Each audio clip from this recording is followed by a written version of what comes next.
Hello everyone. आप सभी का स्वागत है ITI 247 पर। और हम वर्कशॉप कैलकुलेशन और साइंस की वीडियो सीरीज को लेकर आए हैं आपके सामने।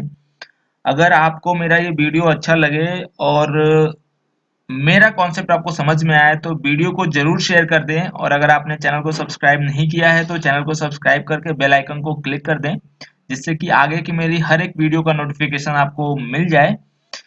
मैंने प्रयास किया है कि इस कॉन्सेप्ट को आपको अधिक से अधिक मैं समझा पाऊँ, और ये बिल्कुल नया कॉन्सेप्ट है, बिल्कुल मेरी स्ट्रेटजी अलग है, तो आशा करता हूँ कि आपको समझ में आएगा।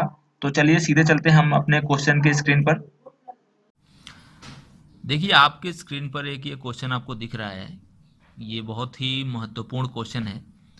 यदि ए बी तथा सी के मासिक वेतन 2:3:5 के अनुपात में हैं, यदि तीनों का मिलाकर कुल वेतन 80,000 है, तो बी की आय क्या है? पूछा जा रहा है बी की आय क्या है, ये पूछा जा रहा है। तो आईटीआई में ये क्वेश्चन पूछा ही जाता है, इसके साथ साथ बहुत ही परीक्षाओं में ये क्वेश्चन पूछा जाता है। इसको सॉल्व करने के दो तरीके हैं। एक तो तरीका जो परंपरागत तरीका है, मैं आपके स्क्रीन पर मैंने इसको जो सॉल्व किया है, किनारे आपको इधर देख रहे होंगे आप, तो आपको ये दिख रहा है। एक तो ये तरीका है, मान लेंगे कि ए का वेतन 2x है, बी का 3x है, सी का 5x है, और तीनों का वेतन क्या कर लेंगे, जोड़ लेंगे। जैसे क्वेश्चन में बताया गया है, अकॉर्डिंग टू क्वेश्चन 80,000 है, तो तीनों को जोड़ेंगे 10x इज इक्वल टू 80,000, तो x की वैल्यू यहाँ पर आ जाएगी कितनी हमारी, 8,000।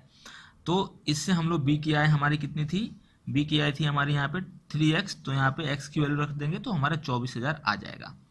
एक तो ये तरीका हुआ हमारा करने का, लेकिन हम ऐसे नहीं करेंगे। आज मैं आपको एक तरीका बताने जा रहा हूँ, उस तरीके को आप आत्मसात कर लीजिए। बहुत ही महत्वपूर्ण तरीका है, और मैं जो आपको अपने पहले वीडियो में मैंने बताया था कि मेरी स्ट्रेटजी क्या होगी पढ़ाने की, तो यही होगी जो मैं आज आपको बताने जा रहा हूँ। ठीक है, बहुत ही महत्वपूर्ण मैं आपको एक एक कॉन्सेप्ट बताने जा रहा हूँ। मैं ये कॉन्सेप्ट हर एक चैप्टर में लगाऊंगा। जो भी मैंने आपको 9 चैप्टर दिखाए थे स्क्रीन पे पहले वीडियो में, उसमें हर जगह आपको देखने को मिलेगा। तो इसको भाई समझ लो अच्छे से। क्वेश्चन में दिया हुआ है कि उनके आय का जो अनुपात है ए और बी और सी का, वो कितना है हमारा, ए समंदे बी समंदे सी कितना है, 2:3:5। देखिए यहीं पे मेरा क्वेश्चन सॉल्व हो जाएगा, और मुझे कुछ करने की जरूरत ही नहीं है। हम मान लेंगे ए कितना रुपया कमा रहा है, 2 रुपया, बी कितना रुपया कमा रहा है, 3 रुपया, सी कितना रुपया कमा रहा है, 5 रुपया। ये मैंने माना है, आप भी मान लीजिएगा। ठीक है, ये हमारा माना हुआ है। तो तीनों मिलकर कितने रुपए कमा रहे हैं, 5 3 8 2 10 रुपये। ठीक है, तो ये मेरा कैलकुलेशन हुआ। आप चीज को समझिए, ये मेरा कैलकुलेशन हुआ। वो कितना रुपया कमा रहा है, 10 रुपये। क्वेश्चन कह रहा है कि वो तीनों मिलकर कितने कमा रहे हैं, 80,000 रुपये कमा रहे हैं। ठीक है, और मैं कह रहा हूं कि 10 रुपये कमा रहे हैं। ठीक, अब यहीं से क्वेश्चन सॉल्व हो जाएगा आपका। देखिए कैसे, एक चीज याद रखिएगा, ये जो मैं यहाँ पे बना रहा हूँ, एक है मेरा कैलकुलेशन, आप अपने तरीके से याद कर सकते। मेरा सी, सी मतलब कैलकुलेशन, क्वेश्चन का सी। ठीक है, क्वेश्चन का सी, क्वेश्चन का कैलकुलेशन, क्वेश्चन में जो कैलकुलेशन दिया गया है, तो ये बटे है, ठीक है, भागे है, इनटू ब्रैकेट में जो पूछा जा रहा है, जो पूछा जा रहा है वो, इसी को सॉल्व कर देना, आंसर आ जाएगा। अब देखो कैसे मैं यहाँ पे इंप्लीमेंट कर रहा हूँ, 2-3 क्वेश्चन करेंगे, बिल्कुल समझ में आ जाएगा। मेरा कैलकुलेशन कितना है क्वेश्चन में, मेरा कैलकुलेशन कितना है, 10 रुपये है, तो 10 रुपये नीचे रखो। अब क्वेश्चन कितना कह रहा है, 80,000, तो क्वेश्चन का कैलकुलेशन ऊपर, तो 80,000 ऊपर। ठीक है, बाजू में क्या लिखना है, जो पूछा जा रहा है। क्या पूछा जा रहा है, बी की आय कितनी है, तो बी की आय कितनी है यहाँ पे, बी की आय, बी कितना कमा रहा है यहाँ पे, 3 रुपये कमा रहा है, तो 3 की वैल्यू सॉल्व कर दो, आंसर आ जाएगा। तो एक जीरो से एक जीरो कट गया, 8 तरीके 24, 24,000 आ गया। देखिए यही हमारा आया था यहाँ पे। ठीक है, आप समझिए इस चीज को। अब अगले क्वेश्चन के माध्यम से आपको थोड़ा और कंफर्म हो जाएगा।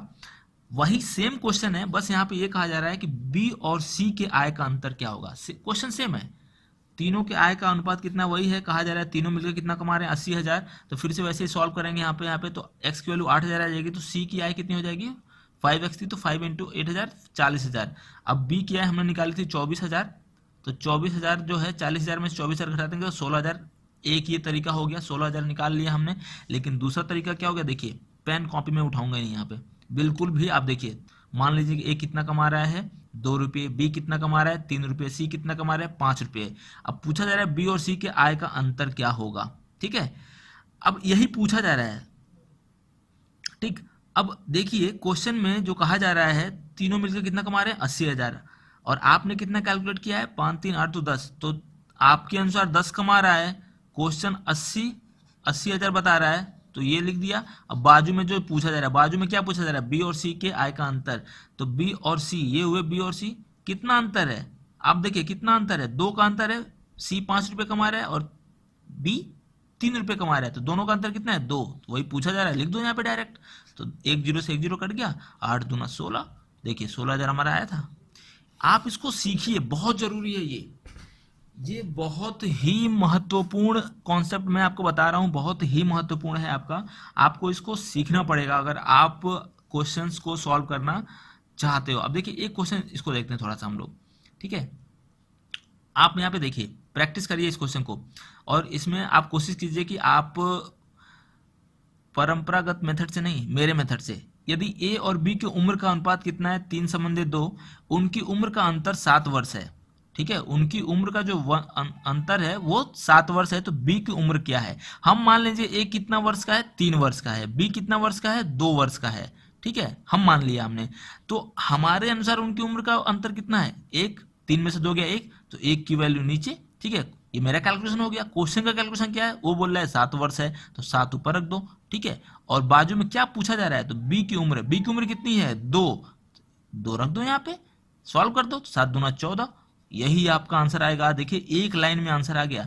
आप एक्स के मेथड से सॉल्व कर लीजिएगा, वही जवाब आएगा, 14 वर्ष ही आएगा। आप लोग चेक कर लीजिएगा घर पे, आप लोग अपना यहाँ पे चेक कर लीजिएगा, वही जवाब आएगा। अगला प्रश्न देख लेते हैं। यहाँ पर देखिए क्या दिया हुआ है कि अनिल और सुनील की चाल का अनुपात 5:7 है। यदि सुनील 63 की चाल से चल रहा है। अब यहाँ पे समझिए एक समझने वाला पॉइंट ये है कि हम मान ले रहे हैं कि अनिल कितने चाल से चल रहा है 5 के चाल से, सुनील कितने चाल से चल रहा है 7 के चाल से। ठीक है, यदि सुनील 63 की चाल से चल रहा है, 63 किलोमीटर पर आवर की चाल से चल रहा है, तो अनिल की चाल क्या है। अब देखिए हमने माना है, हमारा क्वेश्चन का कैलकुलेशन और हमारा कैलकुलेशन को हमें इक्वेट करना होता है, बराबर करना होता है, ऊपर नीचे लिखना होता है। और बाजू में जो पूछा जा रहा है, तो मेरा क्या है, कह रहा है कि सुनील 63 की चाल से चल रहा है, तो मैंने क्या सुनील को मान लिया है, सुनील को मैंने 7 मान, तो 7 नीचे हो जाएगा और 63 क्या हो जाएगा ऊपर हो जाएगा। ये क्वेश्चन का कैलकुलेशन हो गया। ठीक है, और बाकी बाजू में जो पूछा जा रहा है, क्या पूछा जा रहा है, अनिल की चाल क्या है, तो अनिल यहाँ पे देखिए, अनिल यहाँ पे ये है 5, तो अनिल का पूछा जा रहा है 5 की वैल्यू कितनी होगी, तो 7 9 63 और 9 5 45, तो इसका आंसर हो जाएगा 45 किलोमीटर पर आवर की स्पीड से वो चल रहा है। तो ये कुछ महत्वपूर्ण क्वेश्चन थे, और इसी तरीके से आप क्वेश्चन को देखते रहा करें, मेरे वीडियो देखते रहा करें, जो भी मैं रिलीज कर रहा हूँ इस वर्कशॉप कैलकुलेशन पे, आप उस मेथड को आत्मसात करने की कोशिश कीजिए। ठीक है, बाकी आप लोगों को धीरे धीरे मेरे स्ट्रेटजी और मेरा कॉन्सेप्ट आपको समझ में आएगा, एक बार में नहीं आएगा। ठीक है, और प्रैक्टिस करते रहा करें इसी टाइप के क्वेश्चन, और कोई दूसरा टाइप के क्वेश्चन ना देखें, यही टाइप का देखें, बाकी मैं धीरे धीरे सब कंप्लीट करा दूंगा। ठीक है, आगे मैं धीरे धीरे और भी वीडियो लाऊंगा, सारा समग्र रूप से जब आप देख लोगे मेरा सारे वीडियोज, मैं छोटे छोटे वीडियो बनाऊंगा, सारा देख लोगे तो आप पाओगे कि आपको बहुत अच्छा कॉन्सेप्ट हो गया है। तो मिलते हैं एक नए वीडियो के साथ। Thank you so much.